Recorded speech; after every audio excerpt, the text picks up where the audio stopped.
So today is my 28th birthday, and in many ways, today I am starting over.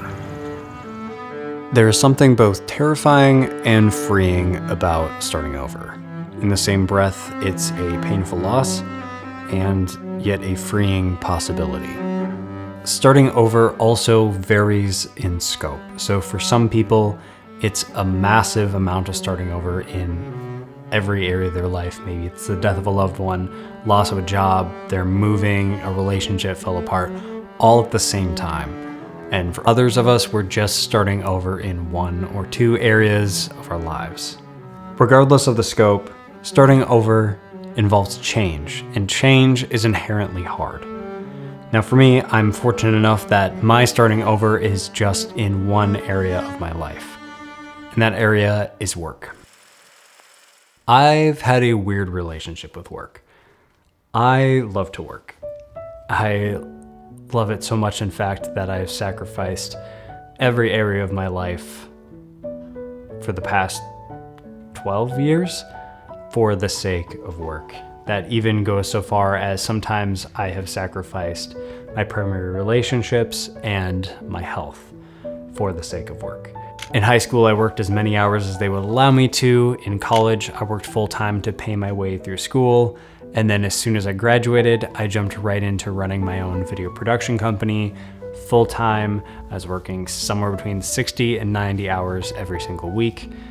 And I was hustling, and I loved it. It was hard, but I loved the challenge.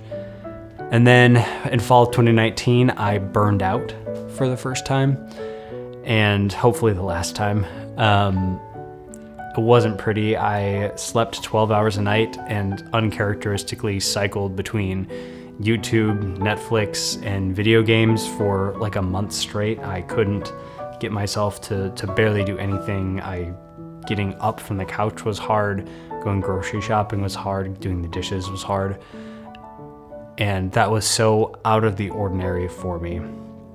And so it was a full month of that. And just as I was getting back on my feet and kind of getting into the new season, then everything shut down in early 2020. And all of my client work suddenly just dried up. And then out of nowhere, it seemed like a job offer just landed on my desk when I wasn't looking for it. I wasn't expecting it. And it seemed like the right thing to do at the time, and I do believe it was the right thing to do. And so I jumped into that. But then within a month or so, the client work started coming back in, and I then had a full-time job plus a video production company to run. And I've been doing that for the last 4 years. In April of this year, I left my full-time job to go back full-time doing video production. And within days, almost, I knew that I was chasing an outdated goal. Video production wasn't what I wanted to do anymore, at least not client projects. I got into the film industry because I love creating beautiful images that help tell a story. And 99% of the time, that's not what I'm doing. I found myself dreading sitting down to work on client projects, and this is so the opposite of how I've always been. I love to work, and this is work, and this is my dream job, and simply put, I'm done with it. I've heard business people say, everyone has their number, meaning that no matter how unappealing the task, if you offer enough money that a task suddenly becomes appealing in some way. I know what my number is, and I'm nowhere close to it.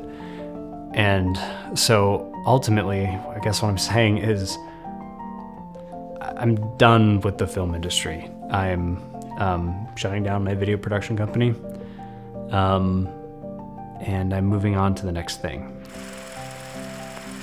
So what am I gonna do? Well, it's pretty simple.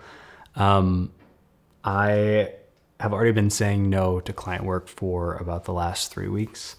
I am currently finishing up my client projects that were already ongoing, my current commitments, and I am closing up shop.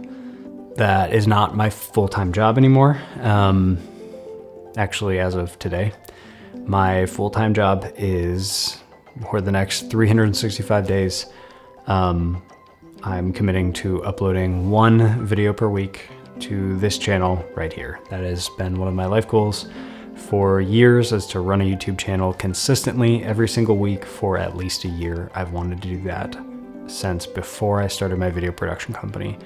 And in retrospect, I probably should have, but I don't think I was ready at that time. So what we'll be doing on this channel is just videos about living a better life. Obviously, I need to make some stuff and kind of figure that out, but I have a ton of video ideas. So thanks for sticking around. Thanks for listening. And I guess I will see you next week.